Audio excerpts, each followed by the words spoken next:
Assalamualaikum warahmatullahi wabarakatuh. Halo teman-teman, kali ini saya akan menjelaskan terkait dengan populasi dan sampel dalam penelitian kuantitatif. Oh ya, materi ini adalah salah satu materi yang disampaikan dalam mata kuliah metode penelitian kuantitatif yang diperuntukkan untuk mahasiswa PG PAUD Universitas Trunojoyo Madura semester 5. Nah, di sini yang pertama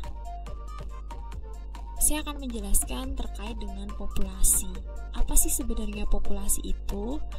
Populasi diartikan sebagai sekumpulan individu yang memiliki karakteristik khas atau karakteristik tertentu yang membedakan dari kelompok subjek yang lainnya. Di sini saya menggunakan gambar rusa atau kijang yang memiliki warna bintik-bintik putih. Nah, sekelompok kijang yang memiliki karakteristik khas tersebut disebut dengan populasi rusa berkulit bercak putih. Barangkali di tempat lain ada pula populasi yang memiliki karakteristik khas juga, misalnya rusa yang memiliki tanduk berjumlah ganjil, atau mungkin rusa yang memiliki tanduk berbentuk seperti tangan, misalnya seperti itu. Kemudian apa sebenarnya sampel itu? Jadi kalau populasi itu merupakan keseluruhan dari individu-individu, sedangkan sampel adalah bagian dari populasi itu. Jadi kalau teman-teman melihat dari gambar di slide, di lingkaran yang besar berwarna biru itu adalah sebuah populasi ya. Ada perempuan, ada laki-laki yang jumlahnya sangat banyak. Nah, kemudian kita mengambil sampel atau mengambil perwakilan begitu ya, yang mewakili populasi itu. Jadi kalau di populasi itu ada yang berjenis kelamin laki-laki, ada yang berjenis kelamin perempuan, maka di sampel itu juga harus ada yang mewakili. Jangan sampai di sampel itu hanya mewakili sebagian besar anggota, belum mewakili keseluruhan, atau sering disebut dengan tidak representatif begitu. Terlebih pada populasi-populasi yang sifatnya heterogen atau karakteristiknya berbeda-beda. Sebagai contoh misalnya, saya ingin meneliti tentang bagaimana motivasi mahasiswa PG PAUD semester 5 ditinjau dari domisili atau tempat tinggal mereka. Kalau kita lihat populasi dari mahasiswa semester 5 kurang lebih sekitar 87 mahasiswa. Saya tidak mungkin menggunakan seluruh mahasiswa itu untuk saya jadikan sebagai subjek penelitian saya. Oleh sebab itu saya menggunakan sampel. Nah, dalam pengambilan sampel itu saya tidak boleh memilih hanya mahasiswa yang berdomisili di area misalnya saja hanya yang ada di Bangkalan atau hanya di area Pulau Jawa. Saya harus mencari perwakilan dari masing-masing kelompok yang merepresentasikan dari keseluruhan populasi, sehingga sampel itu nantinya akan bersifat representatif atau mewakili populasi yang sebenarnya. Kemudian kapan sebaiknya peneliti itu menggunakan sampel? Jadi di dalam penelitian kuantitatif, seorang peneliti disarankan untuk menggunakan sampel. Kenapa? Karena yang pertama, peneliti tidak mungkin bisa mengamati seluruh anggota populasi, khususnya populasi yang sangat banyak. Sebagai contoh misalnya, area yang kita teliti adalah zonanya zona provinsi atau mungkin region gitu, sehingga kita tidak bisa menjadikan seluruh anggota populasi itu untuk kita teliti, sehingga kita hanya menggunakan sampel atau perwakilan yang mewakili. Sebagai contoh misalnya, saya ingin meneliti persepsi orang tua yang ada di Jawa Timur. Misalnya Jawa Timur itu kan sangat luas, dan orang tua yang memiliki anak TK misalnya seperti itu yang BDR itu sangat banyak. Oleh sebab itu kita wakilkan dengan adanya sampel.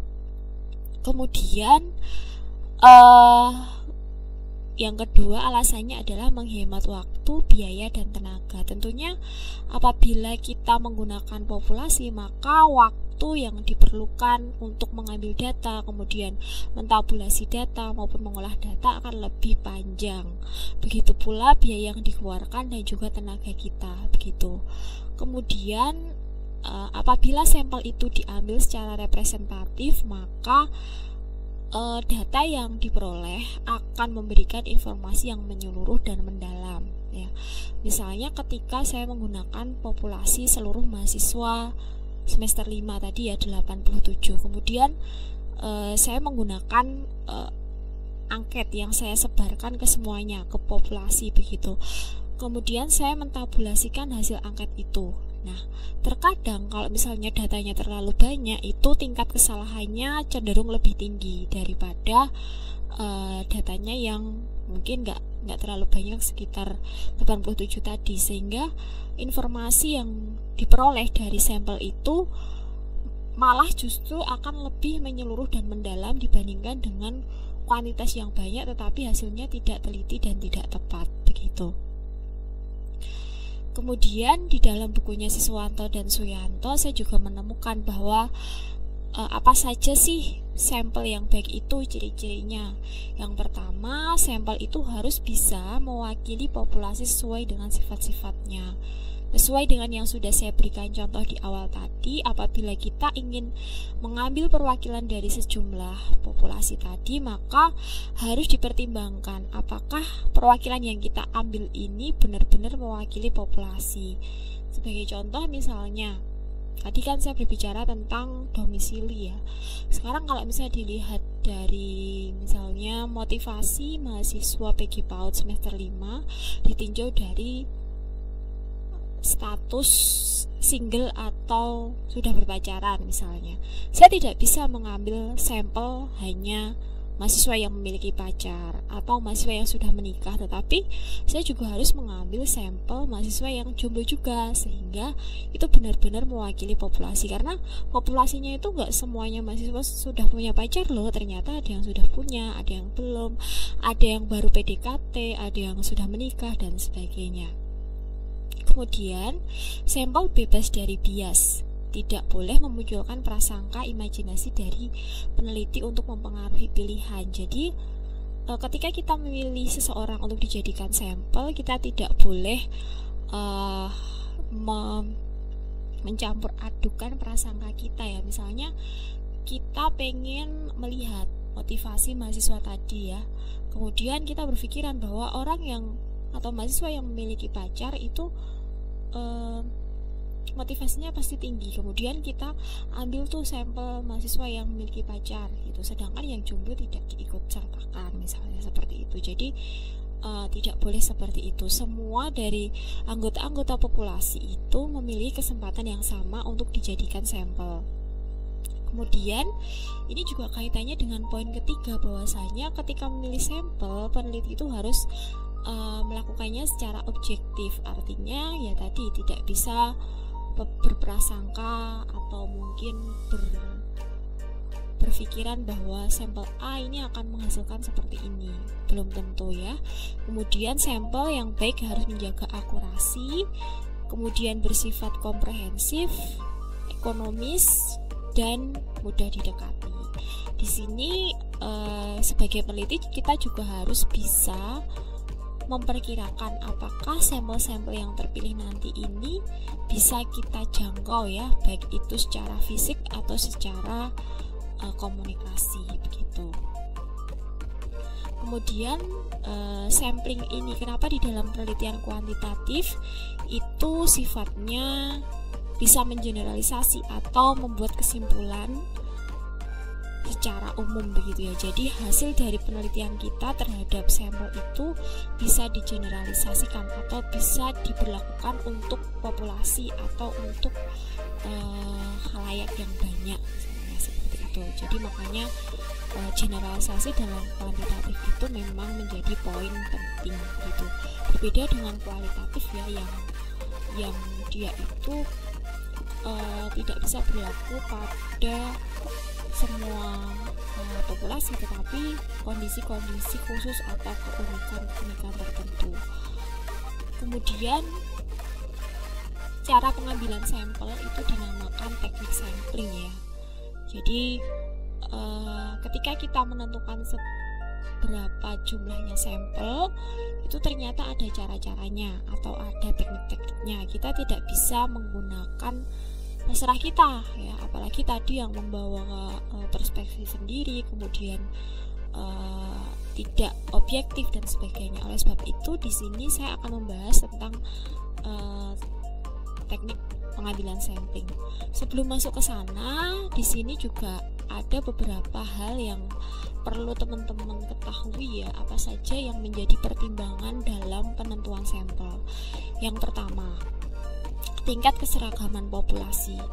Di awal tadi saya sudah menjelaskan kepada teman-teman bahwasanya sebuah populasi itu bisa saja homogen, bisa saja heterogen. Homogen itu seperti apa, Bu? Homogen itu artinya seragam. Sebagai contoh ada pohon mangga ya, pohon mangga. Di situ pohon mangganya itu berbuah. Buahnya ibaratnya 1000 buah begitu. Ketika saya ambil satu buah, rasanya manis.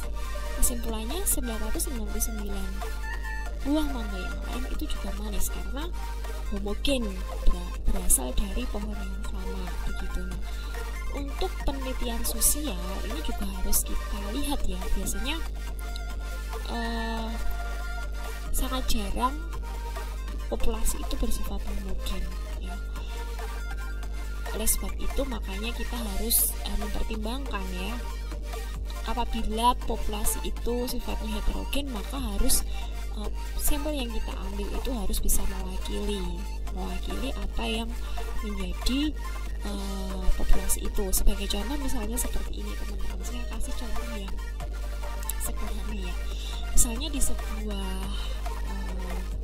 penjual Xiaomi gitu ya, penjual Xiaomi di dalam pancinya itu ada Xiaomi dari kubis, kemudian Xiaomi dari pare, Xiaomi dari tahu dan sebagainya. Nah, ketika kita mau mencicipi, menyimpulkan bahwa Xiaomi yang dijual oleh bapak ini itu enak, maka kita harus mengambil ya, ada parenya, ada kentangnya, ada telurnya, ada semuanya di situ harus ada diwakili gitu.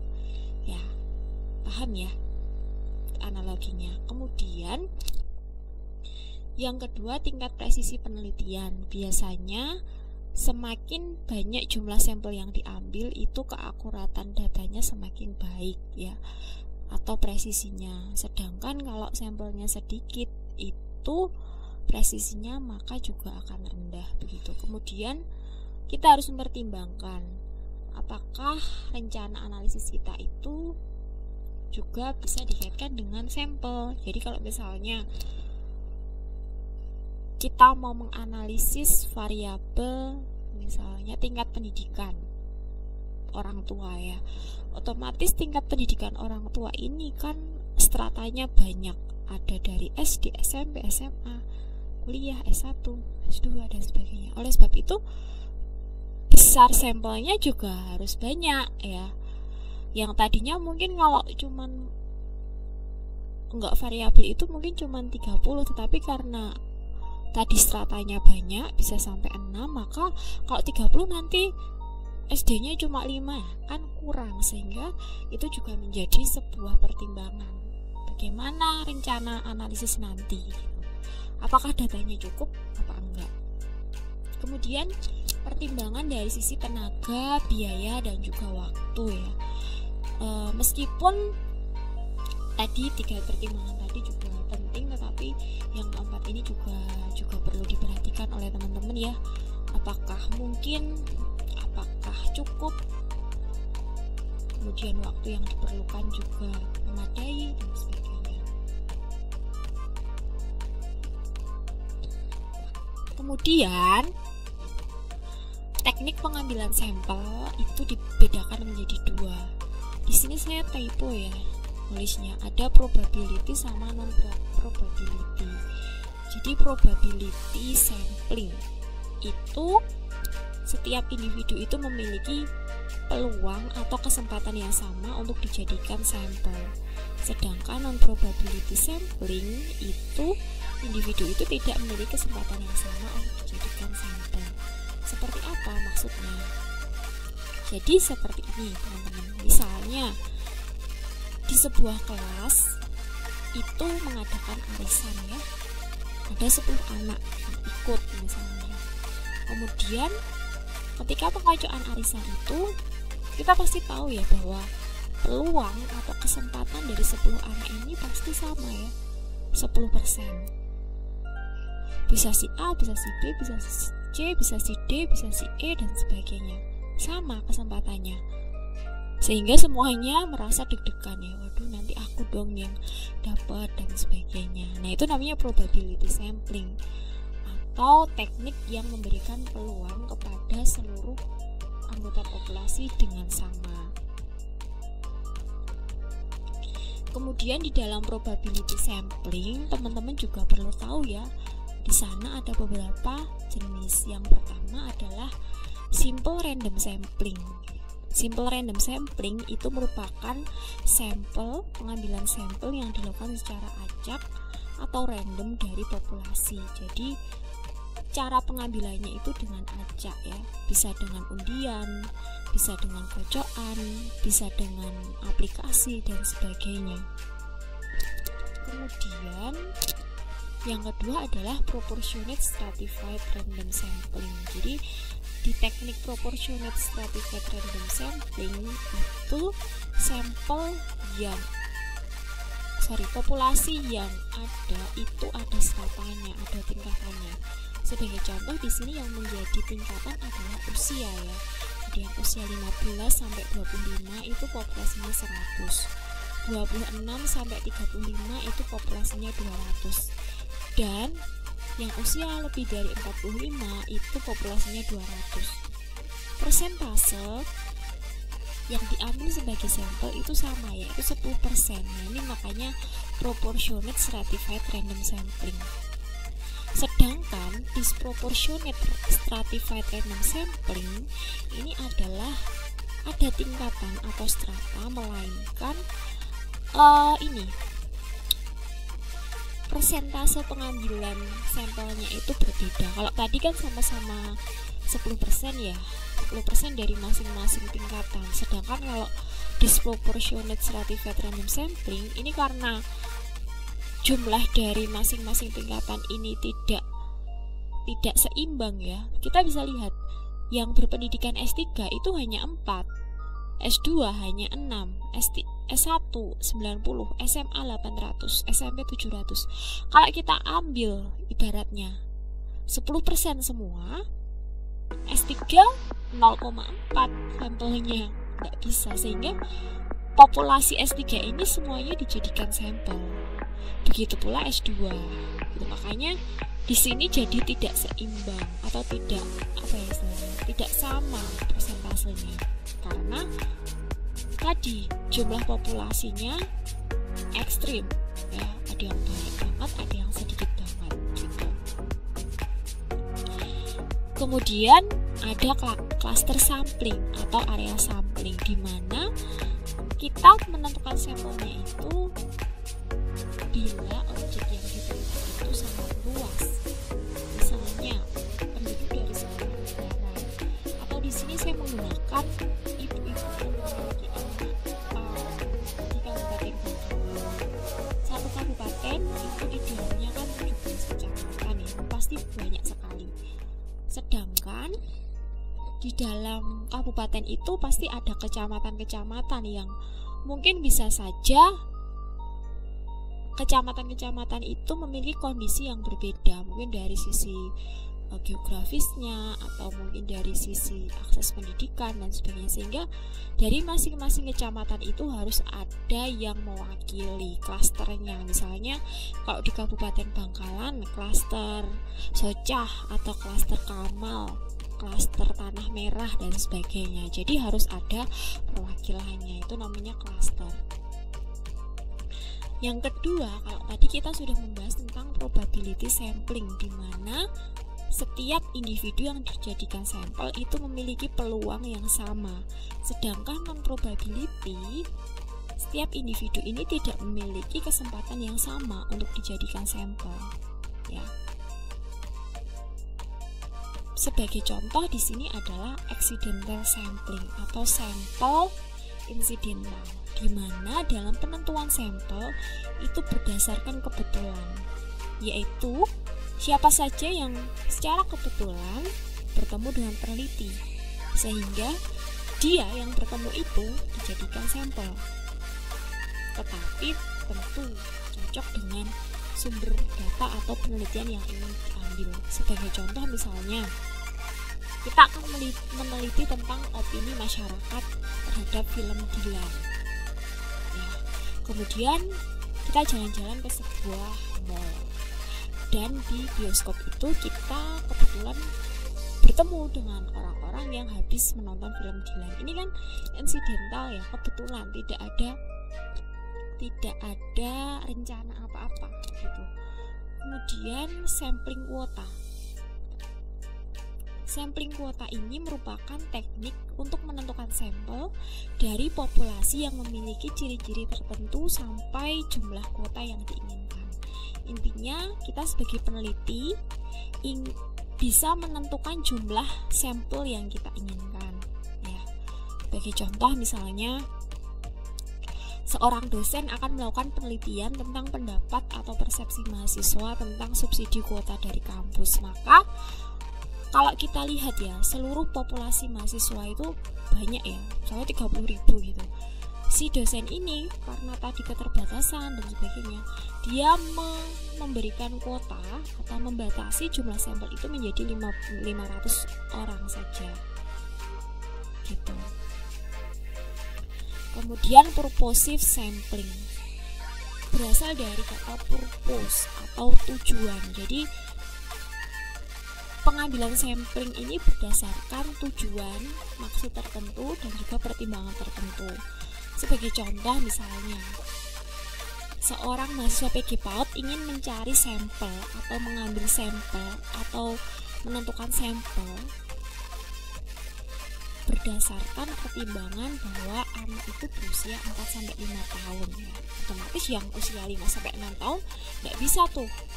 Kemudian dari anak yang berusia 4-5 tahun itu diidentifikasi lagi yang tinggal bersama nenek, kakek, paman, bibi, atau wali. Otomatis anak-anak yang tinggal bersama orang tuanya tidak bisa dijadikan sampel. Kemudian yang terakhir kriterianya adalah anak itu sedang mengikuti program PAUD. Berarti kalau dia usianya 4-5 tahun tinggal bersama nenek tapi dia belum sekolah, berarti tidak bisa dijadikan sampel. Itu tadi contoh dari purposive sampling. Kemudian sampling jenuh ya. Semoga teman-teman di sini nggak jenuh mendengarkan saya ya. Baik. Sampling jenuh adalah teknik penentuan sampel apabila semua anggota dari populasi itu dijadikan sebagai sampel. Hal ini biasa dilakukan karena jumlah populasi yang sangat kecil atau biasanya kurang dari 30. Istilah lain dari sampel jenuh adalah sensus karena semua populasi dijadikan sampel ya. Sebagai contoh misalnya, terkadang dari mahasiswa-mahasiswa PG PAUD itu menggunakan sampling jenuh karena biasanya ya populasinya hanya satu TK ya atau satu lembaga PAUD. Kemudian populasinya misalnya dia mau meneliti kelompok B ya. Kelompok B populasinya berapa Mbak? Kelompok B itu ada 2 kelas Bu, yang satu itu jumlahnya 12, yang satu jumlahnya 13, berarti 25. Otomatis 25 ini semuanya dijadikan sampel. Nah ini namanya sampel jenuh. Kemudian snowball sampling. Snowball itu adalah bola salju ya. prinsipnya di dalam teknik pengambilan ini biasanya pada mulainya peneliti itu hanya mengambil satu sampel atau sampel yang sangat kecil. Kemudian karena dinilai informasi dari satu sampel itu kurang, maka akan bertambah. Sebagai contoh misalnya seorang peneliti ingin meneliti tentang bagaimana well-being dari anak-anak yang menjadi pengemis. Awalnya peneliti itu hanya menemukan 3 pengemis yang ada di sekitar areanya. Kemudian dari 3 pengemis anak-anak ini tadi ternyata dia punya relasi lagi, dan relasi atau teman yang lain yang bisa juga dijadikan sampel. Nah ini makanya bisa nambah, dan juga data dari peneliti itu juga kemudian bisa lengkap karena adanya penambahan sampel tadi. Itu namanya snowball sampling. Kemudian dalam penentuan sampel penelitian kita juga harus mempertimbangkan bahwa sampel yang kita ambil tadi mewakili atau representatif. Kemudian kita juga sebenarnya bisa menghitung besarnya sampel berdasarkan rumus ya. Di sini menggunakan rumus Slovin, di mana N itu adalah jumlah sampel yang akan kita cari, sedangkan N besar adalah jumlah populasi. E adalah taraf kesalahan atau taraf signifikansi. Biasanya kalau di penelitian sosial itu taraf signifikansinya atau kesalahannya adalah 5% atau 0,05. Nah, bagaimana mencari jumlah sampel itu dengan rumus jumlah populasi dibagi 1 ditambah jumlah populasi dikali taraf signifikansi kuadrat gitu. Nah, sebagai contoh misalnya kita punya 1000 orang populasi. Kemudian kita mau menghitung berapa sampel yang akan kita teliti. Kemudian karena kita di penelitian sosial, maka kita menggunakan nilai E 0,05. Maka jawabannya adalah jumlah sampel adalah 286. Tapi teman-teman tenang aja ya.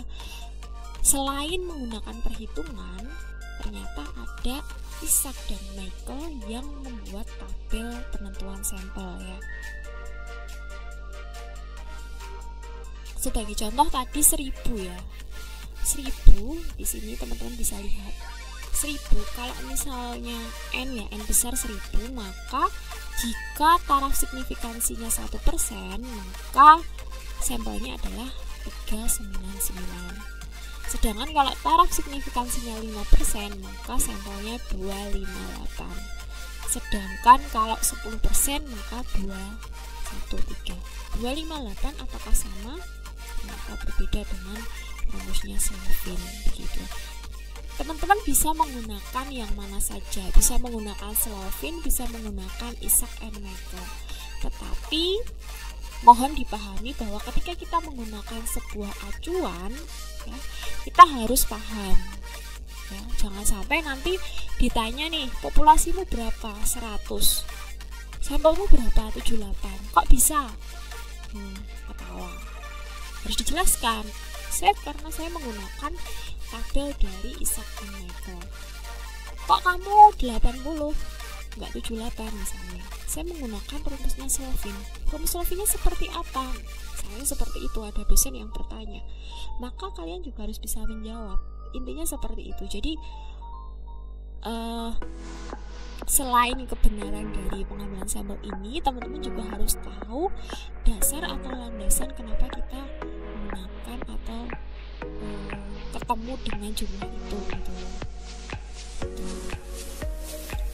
Baik teman-teman, mungkin itu saja untuk materi tentang populasi dan sampel dalam penelitian kuantitatif ya. Semoga apa yang saya sampaikan ini bisa memberikan sedikit pencerahan bagi teman-teman. Jika teman-teman ada pertanyaan, mohon untuk ketik di kolom komentar, dan jangan lupa untuk like dan juga subscribe video ini biar nanti saya juga semakin semangat ya dalam membuat video. Terima kasih atas atensinya dan sampai jumpa pada video-video berikutnya. Akhir kata, wassalamualaikum warahmatullahi warahmatullahi wabarakatuh.